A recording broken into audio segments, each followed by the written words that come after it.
Bibles, Romans chapter 11, verse 22. Romans chapter 11, verse 22. Nakaadto sad mi sa Rome, no, 3 days. So daghan sa tag makita nga mga biblical i-mention sa Bible nga mga lugar dito sa Rome. Romans chapter 11, verse 22. Akong basahon and read it silently while you are standing. Romans chapter 11, verse 22. Behold, therefore, the goodness of severity of God on the which feel severity, but toward the goodness, if thou continue in his goodness, otherwise thou also shall be cut off. Let's pray. Our Heavenly Father, we thank you so much, O God, sa imong kaayo sa matag sa kanamo. Lord, ako nag-pray nga ikaw mag-bless sa imong akong mensahe nga akong pagadadon karon nga imong pulong. Lord, ako nag-pray nga ikaw abri sa among unahuna, gamiton mo ako Ginoo, wala ko mahimo kung wala ka. Lord, thank you sa mga Kristohanon nga naa karon. Lord, ako nag-pray nga imo silang tagaan ng mga espirituhanon nga panalangin that every one of us, O God, will be challenged. Madasi kami sa pagpadayon sa among pagbuhat diya sa imong wuluhaton. Tanan akong ipangayo, in Jesus' name I pray. Amen. Daghang salamat. Ngayon ang pulong sa Ginoo, behold therefore the goodness and severity of God on them which feel severity, but toward the goodness, if thou continue in his goodness. Bisan diha sa atong pagkapukan, no? Apan kung magpabilin ka, no, if you continue in his goodness, sa kaayo sa Diyos, otherwise the also shall be cut off. Now, ang atong Diyos, usa siya ka maayo nga Diyos, usa siya ka Diyos nga nagtagad sa iyang mga katawhan. Our God, the creator of this universe, is full of goodness. Puno siya sa kaayo. He gave His Son to save us. Iyang gihatag ang iyang bugtong anak nga mao si Jesus Christ. He died on the cross aron ta iyang maluwas, aron kung imong dawaton o imong saligan si Jesus Christ nga imong maluluwas, makabaton ka sa kinabuhing dayon. Our salvation is by faith and not by works. Na kung makasala ta, dili mawala ang atong kaluwasan kung dili disiplinahon ta sa Dios. Pero dili mawala ang atong kaluwasan. Think about that, no? Unsa kaayo ang Ginoo? Kung ang atong kaluwasan pa mawala kung makasala ta, perte gyud wa di ta kasiguro sa atong kaluwasan. Apan ang Dios usa siya ka Dios nga diin usa ka maluluyon nga Dios, usa ka Dios nga maayo buotan siya. O nakita nato punsa gyud kaayo ang Ginoo sa atong kinabuhi. Sometimes we are not faithful unto God, but God, He remains faithful to us. Amen? Sometimes mahulog ta diyan sa sala. Sometimes mo palayo ta sa Ginoo. O ang Diyos mo kastigo kanato. Apan sa diha nga mo balik ta sa Ginoo, if thou continue in His goodness, ang Diyos sad muhatag nato another chance sa pag-alaga diya sa Ginoo. What a great blessing that I became a child of God. What mga Kristohanon ang atong pag-alagad sa Diyos inumdumin ninyo. If you are not serving the Lord, no, wala ka ingrato ka nga pagka-Kristohanon.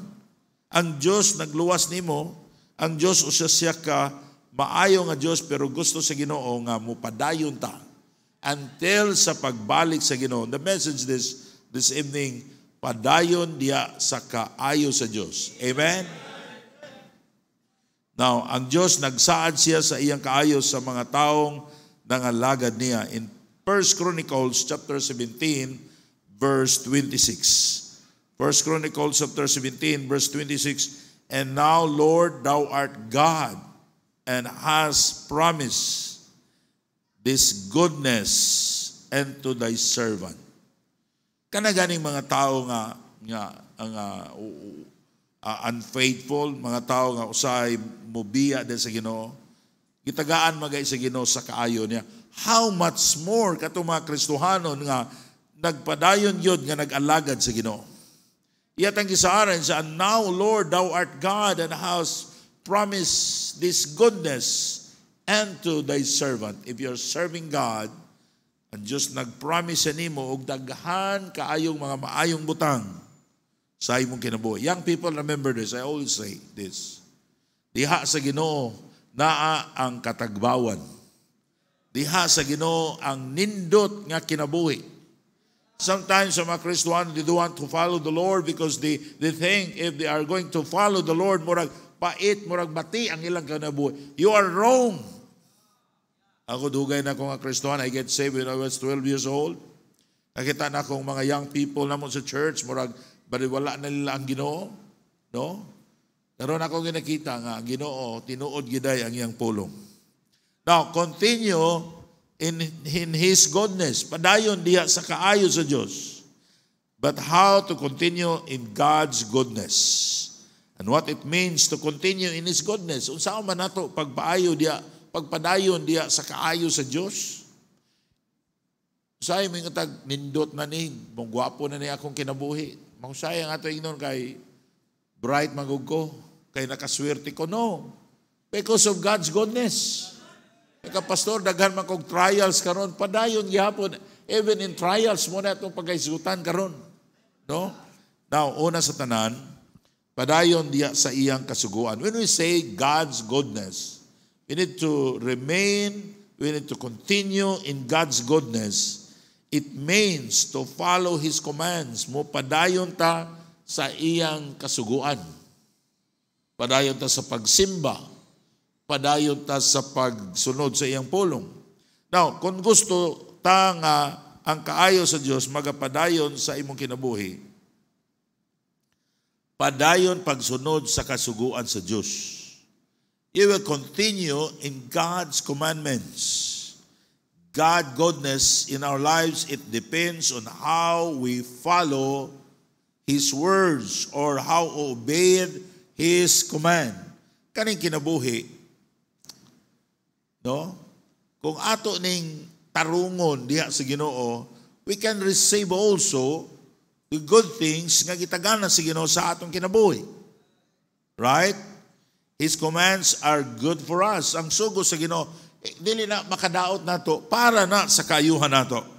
Sometimes we think that our God murag ang atong Dios murag dili lang murag killjoy ang atong Ginoo, but no.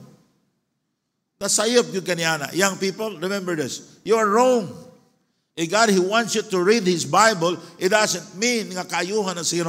That is for your good, para doon na kay kaalam. Para makaatubang ka sa mga pagsulay sa kinabuhi. Para doon na kay wisdom sa imong kinabuhi. Kung mubi ka sa pulong sa Diyos, mubiya ka sa sigarilyo, mohirit ka og maayong panglawas, right? O mag-take ka drugs. Ayuhan na nimo nga di ka mabuang. Karon na ba ingon sila nga niskusog na sa Cebu. Inauto ta nga walay baptist nga magsyabo. Amen? Because drug is not of God, it's of the devil. It is a tool of the devil to destroy sa imong kinabuhi. Yung pastor naday nagtikog siya, ako kabalo. Ako lang ba? Nagwali lang ko. Amen? The Israelites sungod sa ilang pagkagahay o gulo, ang uban nila wala kaabot sa land of promise. Ingnon sila nga dili sila bagutbot. Magbagutbot din gihapon. Ingon sila musalig lang sa Ginoo, grabe gid sila, musupak yun sa pulong sa Dios. Ug wala sila mo padayon sa kasuguan sa Ginoo. Ug namatay sila. Wala sila ka-enter the land of promise. Land of promise is a picture of blessing. Amen? Kita mga Kristohanon, dili na ini blessing ang atong kinabuhi. You need to follow the will of God. You need to obey God. Once you are saved, diya nagsugod ang imong journey. Gusto sa Ginoo nga mosunod ka sa iyang pulong aron panalanginan ka sa Ginoo aron mahimo kang blessing sa uban. Now remember, I always say this word. You cannot be a blessing to others unless you are blessed by God. And you cannot be blessed by God unless you obey His word. Dili na tinuod pag Kristohano panalanginan na ka sa Ginoo, nindot na sa imong kinabuhi. Wala na sa Bible. You will be blessed if you obey the word of God. Ang mga Israelites, sila grabe. Ang uban daghan kaayo wa gyud kaabot sa land of promise nga naman dili sila mosunod sa pulong sa Dios. Si Abraham, he followed God and obeys His word, and he promised, and God promised him a blessing. Dahil si Abraham, nagpadayon siya sa pagsimba, pag-alagad sa Dios. Bisa pa ang iyang papa ni backslide na. Siya na lang usa ni sunod gyapon sa Ginoo. Even you are alone in the family, just continue. Obey God. Amen? Bisag imong mga amigo, wala mga backslider na. Sunod gihapon din sa Ginoo, and you will receive the promise of God. In Genesis chapter 1, verse 1 and 3, now the Lord had said unto Abraham, get thee out of thy country, and from thy kindred, and from thy father's house, and to a land that I will shew thee. And I will make thee great nation, and I will bless thee, and make thy name great, and thou shalt be a blessing, and I will bless them that bless thee, and curse him that curseth thee, and in thee shall all families of the earth shall be blessed. Kaya natong makita diri unsa ni ka ang gisugo sa Ginoo ni Abraham, no? Na kung musunod siya sa gisulti sa Ginoo niya, gisaaran sa Ginoo og blessing. I will make thee a great nation. Pero gingnan sa Ginoo, get thee out of thy country. Magseparar ka. Kay kanang imong mga kauban din na nagsimba ng mga Diyos-Diyos, Christian, dapat kita mubulag na sa kalibutan. Amen? Pa Kristohano, di na ta mamista. Kay Kristohano na ta. Iya mo ka na Kristohanon ka, ikaw pag yun nagpangulo sa pista. Gusto sa Ginoo, mubulag na ka sa imong bisyo. Di na ka magbisyo. And God, He will promise you that He will bless you. That I will bless thee and make thy name great, and thou shalt be a blessing. Now, blessing is the result of our obedience to God. Ang panalangin, resulta ka na sa pagsunod sa kasuguan sa Ginoo. So if you will say, I will continue in God's goodness, it means you are obeying God's command. Young people, God is good. And God is great. And God He promises a blessing. A life nga diin mahimutang blessing sa uban kung kita mo sunod ta sa iyang pulong. But if you will not obey God, ang mga tao gusto ta mingon ta, nagtuo ta, nagsunod ta sa Ginoo, pero wala di ay. No, sometimes doon ay mga Kristohano ako makita, murag nagtuo sila nga faithful sila sa Ginoo, pero dili. Ang ilang gisunod, ang ilang gusto. Tanaw na to, murag nangalagad sa Ginoo, pero wala. No, kaya nga naman, they will not, ilan lang gipili ang pagsunod sa Ginoo. As a church, we need to obey God. We need to participate. We need to prioritize ang atong faith, ang atong pag-support sa mga missionaries. Amen? That's faith. And we believe that if we're going to obey God, atong i-prioritize ang atong pagtabang sa misyon, God will bless this church and He will bless all the members of the church. O nang i-bless kita sa Ginoo. Amen? Usay magtanaw ko sa mission budget, dako ang atong gipadala kaysa atong gigamit sa church. Dako ang atong gi-invest sa mission kaysa atong gigamit sa church. Dili na pasabot nga wala na ta kinahanglan kwarta. we need more money sa church, but we prioritize mission because it is God's command. If we want that God will ibubo niya ang iyang kaayo sa atong kinabuhi, sa atong church, that we experience the goodness of God in our church, we need to follow God's command. Amen? Now, when you obey God's command, God will give you a promise of blessing. If you obey God in giving, He promised to bless you. In 2 Corinthians chapter 9, verse 7, "And every man according his purpose in his heart, so let him give, not grudgingly or necessity, for God loveth a cheerful giver." Sa inyong paghatag, nag-uol ba mo? Dapat malipayon ta nga maghatag. Amen? Paghatag na ganang, smile mo. Kayo na Ginoo nga, a God loveth a cheerful giver. Are you excited in giving your tithes, in giving your faith promise offering? Because you know that when I'm doing this, if I'm going to obey God's command, the goodness of God, mububo sa akong kinabuhi. Amen? Kita naglungtang ang Ginoo, munta ang Ginoo mag-bless sa akong panimalay, ang Ginoo mag-bless sa akong negosyo, mag-bless ang Ginoo sa akong trabaho. Dili gina mahitabo if you will not follow God's command. Because you cannot separate the blessing of obeying God. Back to back na. If you obey God, you will receive God's blessing. Sometimes we obey God in our own term.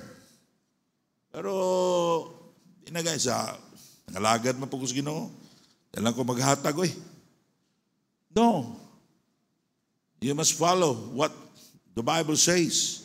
In Luke 6:30, "Give, and it shall be given unto you, good measure, pressed down, shaken together, and running over, shall men give unto your bosom. For with the same measure that you meet withal, it shall be measured to you again." Wow, it's a great promise. Give, and it shall be given unto you. Ang Ginoo kung say mo balos mo hatag, grabe good. You cannot imagine unsa kadako nga panalangin nga ibalos sa Ginoo nimo. Obeying God and giving brings good things in our lives. That's what it means. Continue in His goodness. Maigsoon ko sa Ginoo. I don't want nga mga Kristohanon, di nimo ma-feel unsa ang kaayo sa Ginoo sa imong kinabuhi. But if you experience the God's goodness in your life, if you start obeying the commandments of the Lord, if you obey God and so winning, He promised a blessing. Salamat ko ninyo nga you're trying to, pagdalag mga bisita. Continue. A blessing of joy ang atong bunga sa kanang mga bigtagkalag. Grabe ang atong kalipay. Ando na tayo reward in heaven.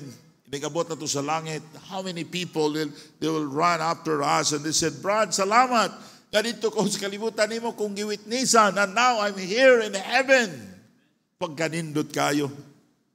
Christian, I encourage you to have a Bible study even once a week. Yung na-save na imo na nawitnisan, mag-Bible study. Pastor, di man ko kabalo. Hey, the Holy Spirit will teach you. Just read the Bible and explain kung sa imong nagsabtan sa Bible. Paigsoon ko siguro dapat na atay mga disciples. Amen ba? Kamong mga men sa church, I prayed hard. Now, someday, you can preach this pulpit. Namaanad ka mo wali because I'm praying that doon na tayo mga men nga mo ato sa mission field. Europe, they need missionaries. Ingon ang mga missionaries dito, mga pastory, we need more missionaries. Dito sa Europe, pag nakay visa, magtiinti ka 5 years, matagaan na ka, o kanang green card ba na? Green card? Permit to stay. Grabe, maayo sila dito kung magtiinti, makastay ka, basta up na kag 5 years, basta di ka mo uli. Pero mo uli ka, di na kakabalik. So, anywhere in Europe, narakay Schengen visa. So, pwede ka asa mo adto. Ingon ang Amerikano dito sa Greece, ingon siya, "Pastor Ray, I am American, halisod ko din sa Greece. ang akong visa. Pero ang mga Pilipino, they are welcome sa Greece. Kinsay gusto mo ato sa Greece, magwalay sa pulong sa Ginoo. Ha? Nagampo ko niya na, oy. That's opportunity. Oh, daghang Pilipino dito. Kada tanaw na ko sa mga misyonary dito, daghang mga Pilipino nga, mga membro nila, kasagaran Pilipino. Dito sa Italy, nalang siguro yung mga pila ka ba, nagsimba nga mga Italiano, mga tulo, upat. Ang kasagaran mga Pilipino. What a great blessing. So, Christian, I encourage you to have a Bible study, to win souls. Dapat sa atong kinabuhi, time na nga mamunga kita. Amen? Ano man, dugay na ta diha sa Ginoo. Ang Ginoo nag-expect na natong bunga. Kay dugay na ta nga Kristohanon, aron mahimo tang malipayon nga Kristohanon sa diha nga mamunga ta, og ang Dios mo bless natong dugang because we desire a fruit and we have a fruit. Amen ba mga men? Hasta po ng mga ladies, God desire you to have a fruit. No, dapat mag-disciple na kamo. Kay panahon na. Amen. Hapit na mo balik ang Ginoo. What a privilege. Kaya kita mo'y gitagaan sa maayong balita. Dili ang angels, dili ang mga angels, kita. Now, number 2, padayon sa pagsalig sa Diyos bisan sa mga pagsulay. Now, ang kaayo sa Diyos, imo ma-experiencehan kung magpadayon ta, pagsalig sa Diyos, maybe naka sa pagsulay karon, hardship sa imong ginabuhi. Just continue. Just continue. Time will come that you will experience God's goodness and you can be a good, makasulti ka sa uban, makatabang ka sa uban because of your experience sa imong kinabuhi. Ako, kanang mga uban nga pagsulay nga ako nang na agian ako, niya na po'y Kristohano nakaagian na. So, makatabang ko niya, makadasig ko niya because kana nga pagsulay ako nang na-experiensyahan. To continue in God's goodness, it means to trust God in times of trials. You cannot experience God's goodness unless you trust God in times of your trials. Believe it in trials. Believe ang pagsalig nato sa Ginoo. Believe it in God, even in trials, it is precious in the sight of God. Kung ang Kristohanon nagatubang ka sa mga pagsulay ni padayon ka, kanang imo mga kanang ikaw nga nagpadayon, kanang imo mga pagsulay atubangan sa Ginoo. Kuha na sa Ginoo, kanang nindut kay na sa Ginoo. You are precious in the sight of God. Pareha ba gold ba? Kung agian siya kalayo, musinaw siya. Mga Kristohanon, paminaw ka mo. Puabot sa atong panahon, na doon na tayo mga pagsulay sa kinabuhi, gitugot na sa Ginoo. Aron diha ta mo grow. Amen? What if, kung doon na kay diri sa church, doon na mga pagsulay ka sa kinabuhi, nga matagamataman mo. What if, sa imong panimalay, doon na kayo ma-experiencehan ng mga pagsulay. But if you will continue, why we can continue? If you keep and put your trust to the Lord, you can continue serving the Lord. Amen? Diya mas kita ang atong mga tinuod yun nga pagsalig sa Ginoo. Kung nahanap tayo pagsulay. Nindot kayo mga lagad sa Ginoo kung daghan tag kwarta. Maayo tag panglawas, walay problema. Yung kapastang nindutag sa Ginoo, no? But how about you face trials? Wala kay kwarta. Pag-abot mo sa simbahan, pagtanaw mo sa mga tao, naka-smile tanan, nakakumusta nimo. And then, maabot ang panahon nga danay gigamit sa yawa, nga ma-irritate ka, gilibak ka, iniglingkod nimo, dawa na imong kalipay. You need to continue and put your trust to the Lord. Amen. Unsa may labot sa Ginoo ni anang mga Kristohanon nga wa maglakaw sa kabubuton sa Ginoo? And ang gusto sa yawa nga muundang ka sa pagsimba, madaugo ng yawa sa imong kinabuhi. You need to continue. If you will say, I'm going to experience God's goodness, you need to obey God, to follow the Lord, to continue serving the Lord, even in times of trials. Now, trials are precious than gold. Is in 1 Peter chapter 1, verse 7, that trials of your faith being much more precious than gold, that perisheth, through it be tried with fire, might be found unto praise and honor and glory in the appearing of Jesus Christ. Makadawat ang ganti sa atong pangalagad sa Diyos. Kung ang atong pagpangalagad sa Diyos, upadayon ta bisan sa mga pagsulay. You become stronger. You become a matured believers sa diha nga naatubang kang mga pagsulay. Unya nagpadayon ka. Now, ang kinabuhi, muranig panahon ba? Na tingulan, tinginit. Sa uban, manasod na summer, spring, sa baganina, blossom. So may sunod sa summer. Winter, no? Di ko basta, ako na ibawaan, upat na sila ka seasons, no? Di ba? Pero sa Pilipinas, ting-init, grabe kainit, duharag yun. Kaya wala man tayo winter sa Pilipinas. Sa Pilipinas lang, alay tingulan, sa ipod, walay ulan. Duhara sa Pilipinas. Mura ang kinabuhi, mura ka nag-season, mura nagpanahon. Karon, puno ka sa mga panalangin, nindot kayo mong kinabuhi, pero mabot siyang panahon, sometimes, panahon sa pagsulay.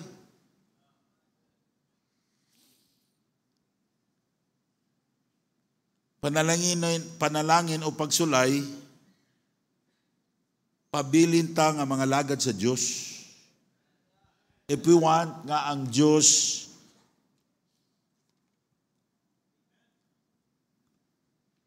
mo panalangin sa atong kinabuhi. Gusto siya nga maka-experience na sa goodness sa Ginoo. God is good. We will continue. Ahawa mo sa inyong kinabuhi karon. Namos panalangin, namos pagsulay. Now, you experience God's goodness if we trust in times of trials.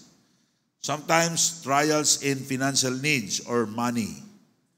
Sa 2 Corinthians 8, verse 1 to 5, atong makita diya nga mga kasimbahanan sa Macedonia, bisan sa ilang kawaladon, wala sila muundang pagsalig sa Diyos. Isalig sila. Sir, yun saan yung pagkabalo? Because they gave. Amen? Nadayon sila sa paghatag. O ang kaayo sa Diyos, nagtagbo sa ilang panginahanglanon. Ilang na-eksperyensyahan ang kahibulungang gahom sa Diyos sa ilang kinabuhi. The widow woman in Sarifat, sa diha nga wa na gid say makaon, ni salig sa Ginoo, ug iyang na-eksperyensyahan ang kahibulungang gahom sa Diyos. Nakasurvive siya sa gutom. Wa siya mahudtig pagkaon. Why? Because he obeyed God. Nisunod siya sa Ginoo. Sunod siya sa gisulti ni Elijah. Kung wa siya musunod, patay siya. Christian, ang atong paglaom, Ginoo ra, musunod ta sa Ginoo. Young people, you need to obey God. Now maybe you have trials of mocking somebody, nagbugal-bugal nimo. In Hebrews 11:36, another had trials of cruel mocking and scourging, moreover, of bands and imprisonments. Sila ang Apostol Pablo sa una, usay mapriso ang mga Kristohanon, prisohon. Karon wala na salamat ta sa atong freedom, sa atong pag-soul winning. Doon na uban nga mga nason, no? Maingon gyud ang pastor, walay mag-soul winning ha, walay mag-soul winning kay bawal mi na naay lokal mo kuyog na mo. Kay sa basig mapriso ta ni. Kay mo report sa pulis, basta priso ka ritso. Salamat ta sa atong nasod, why magpapriso kung mag-soul winning ta? Amen? O niya di ta magsulwining. Magsulwining ta. Ulato na to nga mawala ang kagawasan nato. O niya ta magsulwining. Lisod na. Kita ko sa malabi ng mga communist country, grabe. Mga testimony nila, unsa nila, nga grabe yun. Nga sa diha, nga masapnan sila, prisuhon, kulatahon, pagawas nila, magsulwining lang yapon. What a great testimony nga atong madunggan. But God, He wants us. At we want to, kita nga mga Kristohanon, gusto niya nga magsulwining ta, mangabig tagkalag. Atong igrabang opportunity nga nasa Pilipinas. Now we have freedom to share the gospel. Usayang Kristohanon, muundang simba tungod sa pagbugal-bugal sa mga dili Kristohanon. But if you continue bisan sa trials, pagbugal-bugal sa mga tao, God will lift you up. Siya ka simba-simba makasbaptis diya. Ubalhin kang reliyon? Mga igsoon ko sa Ginoo. Ang Diyos may atong gisunod, dili reliyon. Amen? And we believe that true, ang tinuod nga si Juan is a Baptist. Because Jesus Christ is a Baptist. Ang kisang bautismo niya, si John the Baptist. But if you continue bisan sa mga trials, pagbugal-bugal sa mga tao, God will lift you up. Si Joseph, the son of Jacob, grabe ang iyang nagyan. Pero ato nakita, wala siya muundang sa pagtawag sa Ginoo. Wala siya muundang sa iyang pagsimba, pag-ila sa Diyos, pagsalig sa Diyos. Gibaligya siya. Tapos, napriso siya. But he continued trusting God. But God promoted him. He became a governor of Egypt, next rank to the king, to Pharaoh. He became a governor because of his trials dito sa prisuhan sa nailhan sa hari. Now there is goodness of God if you continue trusting God in our trials. I don't know kinsay naa sa pagsulay karon. Ang atong kinabuhi, usahay, nindot, usahay, pagsulay. Pero everything ato ning pasalamatan sa Ginoo. Kung naka sa pagsulay, muundang kag simba, dili makita ang imong gugma sa Ginoo. Dili makita ang imong pagsalig sa Ginoo. God, He wants to bless us, pero gusto sa Dios nga kasi kaning blessing. Dili ni libre, ato ning paliton. Amen? Ang kaluwasan ay libre. Ang Kristohanon gusto ta nga i-bless sa Ginoo, pero dili ta gusto nga ipakita nato sa Ginoo, dili ta gusto mo bayad sa bilis sa panalangin. Gamay ra kay problema, wa na gamay ra kay kayo og ganang wala na murag di gamay ang income, wa na dili na. Pag dishonest na, kawato nang sa Ginoo. Now, you cannot claim God's goodness sa imong kinabuhi if you are not obeying God. Keep trusting God even in times of trials. Lord, I know, ikaw ra gid Ginoo, makatabang nako. But Lord, I desire that you will bless my family. You will bless my children. You will bless my business. You will bless my work. But Lord, give me grace that I'm going to follow you even in my trials. Like the churches in Macedonia. They are poor. Pero grabe ang ilang pagsalig sa Ginoo. I believe the churches of Macedonia, these churches they are blessed by God. Because that's the promise of God. Amen? How about you today? Are you in trials? Pastor, gamay na lang akong kwarta. Pastor, hihinay ang akong income. Just trust the Lord. Sabi ni Jima, nakaagimi sa una, ang SLB. Sige mighatag, lisod na nun kayo. Pero, sa grasya lang sa Ginoo, nakasurvive kami. Hantod, magkaon mi, daghan mi, napulot ng mga workers. Ang among budget, 10 pesos ra sa Sudan. Tagpiso pa mang tangkong karon, tagjis ng bugkos no, sa tangkong. Sa una, piso pa ang bugkos sa tangkong. Siguro mga 15 years ago, no? Piso pa ang bugkos sa tangkong, piso. Karon, gis ng bugkos sa tangkong, 20. Ako na ang kanon, tantaron, akong kuhaan lang gamay nga laya ba? Hasta gahi-gahi apilon. Akong hiwaon, dahil butangan ako o ganang gisahon ba? Gisahon. Adubuhon. Butangan suka gamay. Ay, kaon yapon. Pero wala kami pasagdi sa Ginoo. I thought that my end of my business. But it never happened. Why? Because God is good. Ang Diyos maayos siya. Pero kung di ka mubayad sa bili, you cannot experience God's blessing in your life. Amen? How are you today? You have trials? Puno ka sa panalangin. Rejoice if you're full of blessing.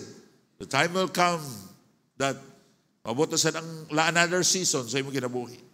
That you face trials. Enjoy in times of trials in God's grace. Now, God's plan for us in trials is for our good. Kanang mga pagsulay sa kinabuhi, o sa mga misunderstanding, para na sa atong kaayuhan. Para mo grow ta, para natay wisdom. Pura nag-exam. Kana bitaw mag-eskwela ta, usahay sige tag lecturean sa maestra, lecture kadugan mag-exam. Kana ma-examan mo undang ang maestra og lecture, kana ma-examan para ma-aplikar na to ang atong nahibawan. Ang uban ninon pag na-exam, wala mo undang eskwela. Di nako. Taon sa mao nay pagsulay sa imong nahibawan ang Kristohanon. Every time that we have trials, let's thank God. Because that's for our good. To continue in God's goodness, it means is to follow His command. If you want to enjoy in God's blessing, in God's goodness, follow His command. The Lord, by your grace, I will follow you. Lord, help me to follow you. Lord, gusto ko nga imo kong panalangin. Now, Christian, ayaw sa gunaunaan ng panalangin. Ang imong trabahoon, God, how to follow the Lord. Amen? So, sige tagtanaw sa blessing, we aim for blessing. There's nothing wrong with that. But blessing will come naturally. If you follow the Lord, if you obey God, sa imong paghatag, imong unahon ang Ginoo.